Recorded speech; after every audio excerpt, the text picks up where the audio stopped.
Welcome to the Military Justice Podcast. We read the dockets, so you don't have to.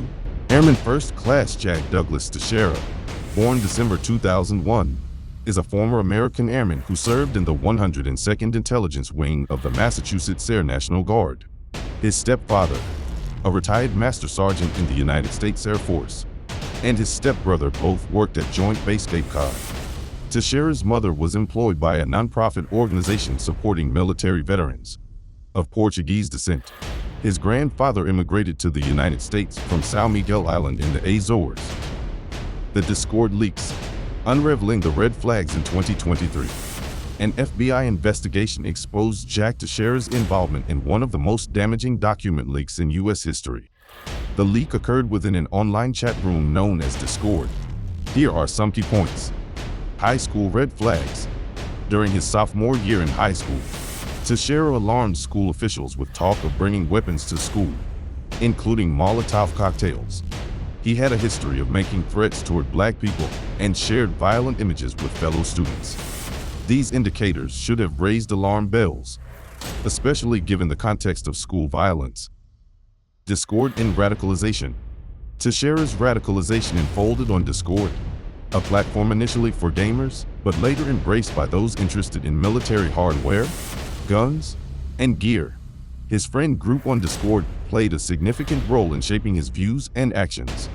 The documentary, The Discord Leaks, delves into how this platform became a haven for radicals. Indictment and charges. Teixeira faces 6 charges under the Espionage Act for retaining and transmitting classified defense information. The U.S. Air Force recently announced that he will face a military court-martial at Hanscom Air Force Base in Massachusetts, although no trial date has been set yet. An attorney for Teixeira didn't immediately respond to a message-seeking comment. Teixeira worked as a cyber transport systems specialist, responsible for military communications networks. His guilty plea in March included 6 counts of willful retention and transmission of national defense information, with a minimum sentence of 11 years in prison. Impact and fallout. Teixeira's leak exposed straightforward and undisclosed assessments of Russia's war in Ukraine, including troop movements and supply provisions. This breach raised alarms over America's ability to protect its closely guarded secrets and forced the administration to scramble diplomatically and militarily. Teixeira caused one of the most extraordinary leaks of national defense secrets in years. His actions exposed highly classified military documents related to Russia's war in Ukraine and other national security secrets.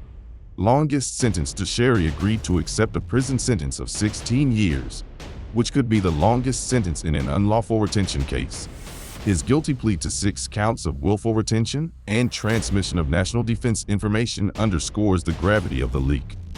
Military court-martial. As a Massachusetts Air National Guardsman, Teixeira remains on active duty in the Air Force. After the civilian criminal charges are adjudicated, he could face U.S. military charges, making this a significant legal precedent. In the military, justice is served through court-martial. It is a process that is designed to ensure that all service members are treated fairly and that the rules and regulations are upheld. While the process can be challenging, it is important to remember that it is essential to maintaining order and discipline within the military. If you enjoyed this